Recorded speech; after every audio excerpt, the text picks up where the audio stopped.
कुछ सालों से पाकिस्तान जो है ये तीसरी दफा है कि ये पावर ब्रेकडाउन हुआ है। आ जाएगी, घबराओ नहीं। कभी कभी रूठ जाती है, आ जाएगी बिजली, परेशान मत हो। अभी तुम्हारी प्रैक्टिस करा रहे हैं। तो यहाँ से माइग्रेट हिंदू कर गए, लेकिन वहां से मुसलमानी किए क्यों? वहाँ अच्छे हालात है, यहाँ का आगे क्या वो करेंगे? हमारी तरह भूखे मरेंगे? खाने को भी कुछ नहीं। अब तो बच्चे आ रहे हैं, मिनट बाद पानी की गैलन पर लौका से भर के लाए। ये जिनको बिठाया, जो हमारे से पीछे थे, इंडिया बांग्लादेश हमसे जो पीछे थे, वो हमसे कितने आगे चले गए। करेंसी हमारी कहाँ चले गई है? अभी तो कई लोग ये मजाक उड़ा रहे हैं, वो हमने IMF के पैसे देने हैं, वो हमारा मीटर उतार के ले गए हैं। थोड़ी देर के लिए बंद किए, आगे तो फिर हो सकता है कि आई ना। ठीक है, क्योंकि भाई गले में पैसा तो मुक गया है, पैसे अपन के पास हैं कोई नहीं। अब ये ब्लेम करते हैं एक शख्स को। आपके पास अफलातून या सुकरात भी आ जाए तो आपकी मईशत का हमेशा बेड़ा गर्क ही रहेगा। उसकी वजह यह है कि देखो, मेरे जैसे लोग जो सच बोलते रहे हैं और काफी अरसे से एक ही बात कर रहे हैं कि अशखास से इसका ताल्लुक ही नहीं है, लोगों से ताल्लुक ही नहीं है। आपके पास टके के वसाइल नहीं है। You do not have resources. The US department of energies website can be visited, अगर आप मेरी बात मानने को तैयार हैं। अगर आपको US डिपार्टमेंट ऑफ एनर्जी के स्टैट्स एक्सेप्टेबल नहीं है, आप यूनाइटेड नेशंस की वेबसाइट पर चले जाओ, वर्ल्ड की जितनी मारूफ वेबसाइट्स हैं उन पे चले जाओ। आपके पास ना तेल है भैया, ना गैस है। अब पूरा दिन आप नाचते रहो भले, अंजुमन की तरह, जैसे फिल्मों में नाचती थी वो। आप शोर मचाते रहो, हमारे पास वसाइल ही वसाइल। हमारे पास कोई वसाइल नहीं है, फुल स्टॉप है ही नहीं। अब दूसरी चीज, अच्छा ये बात पे लोग मुझे गालियां देते रहे, बिल्कुल जैसे मैंने बोला कि सीपेक पाकिस्तान का भट्टा बिठा देगा, सीपेक की वजह से पाकिस्तान तबाही के दहाने तक पहुंच जाएगा। लोगों ने कहा अबे ये तो गद्दारी की बातें कर रहा है। आज वो बेचारे ख्वार घूम रहे। सीपेक में क्या मिला आपको? अच्छा मुझे ये बता दो, सीपेक जाता कहां है? गवादर से मैं शुरू हुआ, आपने बोला अब ये चाइना में जाएगा, है ना? आपसे मैं ये पूछना चाहता हूं, चाइना में ये कहां जा रहा है? तो पता ये लगा कि चाइना में ये कस्बे में जा रहा है, जैसे हमारे यहाँ है ना मंडी बाउदीन, ऐसा एक शहर है वहां पे, उसका नाम है उरुमची। किसी जमाने में, मुगलों के जमाने में वो बड़ा अहम शहर था। वो सिंकियांग सूबे में, जो कभी चाइना का पहले हिस्सा ही नहीं होता था। ये सब बाद में बने हैं चाइना के हिस्से ना, इनर मंगोलिया, तिब्बत, ये सिंकियांग। मेरी बात नहीं मानो, मैं तो झूठा हूं यार। पाकिस्तान में दो ही तो बुरे लोग हैं, एक मैं एक माविशियात। मेरी बात पे आओ ही नहीं, इंटरनेट पे सर्च करो, आप किताबें पढ़ो, इंटरनेट पे भरोसा नहीं। आपको पता लग जाएगा ये सिंकियांग, ये सब ये है रेगिस्तान। अंग्रेजी की एक कहावत है, a road that leads to nowhere. आप एक सड़क बना रहे हो जो कहीं जा ही नहीं रही और पूरा मुल्क उस पर नाच रहा है, ढन ढन ढन, सीपेक बन गया, पता है नहीं। अच्छा, इसका है मैरी टाइम रूट, और मैरी टाइम रूट के अंदर मेरे ख्याल से फिर अगर चाइनीज में से कोई भी गवादर से माल चाइना मंगवाना चाहेगा उरुमची, तो मेरे ख्याल से उसको हैदराबाद में हमने बड़ा प्यारा अस्पताल बनाया। और चीजें हमसे बने नहीं बने, अस्पताल हमने हैदराबाद में बड़ा प्यारा बनाया, यकीन करो। 2-3 दफा मैं चिंटू को भी वहां लेके जा रहा था, ये डर के इसने हाथ पाथ जोड़े, इसने कहा नहीं यार वो तो मुझे ठीक को पागल कर देते हैं, पागल को ठीक कर देते हैं। मैंने कहा यार ठीक है, तू फिर सही है। बात यह कि वहां पे ले जाना पड़ेगा। क्यों गवादर आएगा जब चाबार के अंदर पोर्ट तैयार है? तो चाइना पागल है? नहीं, भले नहीं। अब जिद, अच्छा दूसरी बात यह, पाकिस्तानी जिद बहुत करते हैं। खाने में नमक ज्यादा पड़ गया, खावंद बोल रहा है बीवी को खाने में थोड़ा नमक ज्यादा है, वो मार मार के कह रही है नहीं तुम खाओ, नमक ज्यादा नहीं है। क्यों भाई यार? कैसे हाँ कर, समझ गए ना नाजरीन आप? पाकिस्तानी जिद्दी बहुत है। मुल्क में वसाइल नहीं, आप झूठ बोल रहे हैं, मुल्क में वसाइल हैं, अली नासिर झूठा है तो दिखाओ ना यार। सीपेक पे काम हो रहा है, खुफिया काम हो रहा है, नजरों से ओझल काम हो रहा है, इसीलिए बिजली चली गई। ये तवानाई का मंसूबा था ना, तवानाई का मंसूबा था ये। CPEC was energy corridor.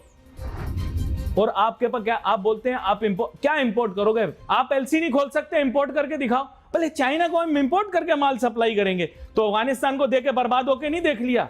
तेरी मोहब्बत में बड़े बर्बाद हुए।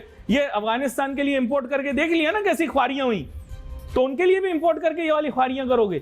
यहां से यूं जाएगा, फिर वहां से यूं आ जाएगा। यार मुझे आज बड़ा गुस्सा आया हुआ है, अब इंडिया के हालात अच्छे से अच्छे आ रहे हैं, इवन वहाँ पर 300 बिजली के यूनिट तक फ्री दिए जाते हैं। क्या समझते हैं कि वो फिर बेहतर है? 35 करोड़ जो मुसलमान वहाँ पर है वो सही हालत में है? हमसे तो फिर लाख दर्जे अच्छा है वो। ये नाम का अपना इस्लामी मुल्क बनाया है इन्होंने। मिस गवर्नेंस है, पैसे नहीं थे, मतलब क्या चीजें कहते हैं। रात को हम बंद कर देते थे, स्विच बंद कर देते हैं, सवेरे ऑन की तो दिशा ही नहीं चली। So how do you see this? This is a failure of a bureaucracy system या जो पॉलिटिकल फेलियर है सर? मेरा ख्याल है ये कॉम्बिनेशन हर चीज का है। और दूसरा, कौम के लिए मेरा ख्याल तैयारी के लिए उन्होंने कहा कि you better start living in darks now, अंधेरों के थोड़े यूज टू हो जाओ। उसकी रिहर्सल कराई जा रही थी। लेकिन मैं ये कहूंगा कि सबसे ज्यादा जो नुकसान हुआ है वो पीटीआई के लौंडे लपाड़ों को हुआ है कि उनके फोन चार्ज नहीं हो सके। और कई जगह पे जो ना सेल फोन की कवरेज नहीं थी, उनको सबसे ज्यादा नुकसान हुआ है कि उनके ट्वीट और टिकटॉक नहीं चल सके। मेरा ख्याल में सबसे ज्यादा अफसोस खान साहब और उनकी पार्टी को होना चाहिए। दूसरा, सीरियस नोट के ऊपर ये हालात थे कि कई जगह पानी, पीने का पानी नहीं मिल सका। उसकी वजह ये थी कि ट्यूबवेल वगैरह चीजें जो नहीं चल सकी कराची के अंदर, वो दुश्वारी थी। दूसरा ये था कि ऑपरेशन कई लोगों के, मरीजों के कैंसिल करने पड़े, पोस्टपोन करने पड़े। लेकिन ये वाहिद मुल्क है, मेरे ख्याल में कई और मुल्क हैं अफ्रीका के, जिस तरह के कांगो है या इस तरह के और ममालिक है जहां पे इस तरह की चीजें रूटीन होती है। वैसे तो अब श्रीलंका के अंदर भी 18-18 घंटे बिजली जाती है। और माजी के अंदर पाकिस्तान में भी लोग जो हैं वो बिजली के बगैर ही, कई जब लोड शेडिंग पीक पर थी, तो कौम तैयार है। वैसे ऐसी कोई बड़ी बात नहीं है, कौम तैयार है। अंधेरों में से ये निकली है ये कौम, और अंधेरों में रहने के they are so used to it. लेकिन ये कि मेरे ख्याल में अच्छा हुआ है कि कौम को तैयार किया जा रहा है।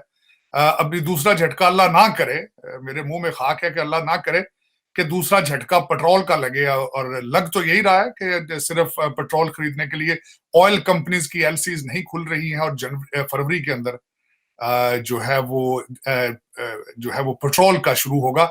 और यहाँ पे मैं ये बताना चाहूंगा कि ये सारी निशानियां मिलती जा रही हैं श्रीलंका के साथ। वहां भी सबसे पहले पेट्रोल जो है वो शॉर्ट हुआ था, उसके बाद हर चीज रुक गई थी। क्योंकि जब पेट्रोल रुकता है तो फिर गाड़ी रुक जाती है, गाड़ियां रुकती हैं तो जिंदगी रुक जाती है, क्योंकि फ्रेट उसके साथ रिलेटेड होता है। फ्रेट की बात करेंगे तो 700 कंटेनर कराची पड़ा है इस वक्त। और फ्रेट कंपनियां जो हैं, कई जो पाकिस्तान में शिपिंग कंपनियां हैं, वो अपना ऑपरेशन बंद करने के बारे में सोच रही हैं। उसका नुकसान क्या होगा कि टूटे फूटे आपके तौलिए बुनियादें जो बिक रही हैं, एक्सपोर्ट हो रही हैं, वो भी बंद हो जाएंगी। फैसलाबाद की इंडस्ट्री ऑलमोस्ट बंद हो चुकी है, लेकिन जो चल रहे हैं अभी हौजरी के कुछ कारखाने, वो फिर उसके बाद बुनियादों के बाद सिर्फ नाले, शलवारों के नाले ही बना पाएंगे और कुछ नहीं बनेगा वहां पे। हजार बंद ही बनेंगे वो वहां पे, और कुछ नहीं होगा। लेकिन कौम इस वक्त कोई परेशानी फिक्र नहीं है, कौम बिजी है। 44 एमएनए कभी असेंबली भाग रहे हैं, कभी स्पीकर के घर में जा रहे हैं, कभी कहाँ जा रहे हैं। और जो मेरी इंफॉर्मेशन जो मैं सुन रहा हूं कि उन्हें सिर्फ और सिर्फ एक ऑर्डर दिया गया है कि कायमा कमेटी जो है वहां पे आप इनकी करप्शन के जो चीजें वो निकल रही हैं, और ये जल्दी से जल्दी चाहते हैं कि वहां जाके कायमा कमेटी की चेयरमैनशिप ली जाए। दूसरा, इस वक्त जो पाकिस्तान के बिजली के बाद जो दूसरी बिजलियां इस वक्त गिर रही हैं वो कौन सी हैं? एक सीनियर वजीर साहब ने फरमाया है कि 6 जर्नैल और 5 जज जो हैं वो पाकिस्तान की किस्मत के फैसले करते हैं। दूसरा, हमारे जो एक और कैप्टन सफदर साहब ने एक बिजली गिराई है, उन्होंने कहा है हमें इलेक्शन नहीं, एहतसाब चाहिए, और एहतसाब चाहिए जस्टिस साकब निसार का, जनरल बाजवा का और जनरल फैज का। हम इलेक्शन बाद में होंगे, तब कराएंगे जब इनका एहतसाब होगा। तो बिजलियां, सियासी बिजलियां भी गिर रही हैं। मोहसिन नकवी साहब जो है इस वक्त, वो भी सियासी बिजलियां पंजाब पे गिरा रहे हैं।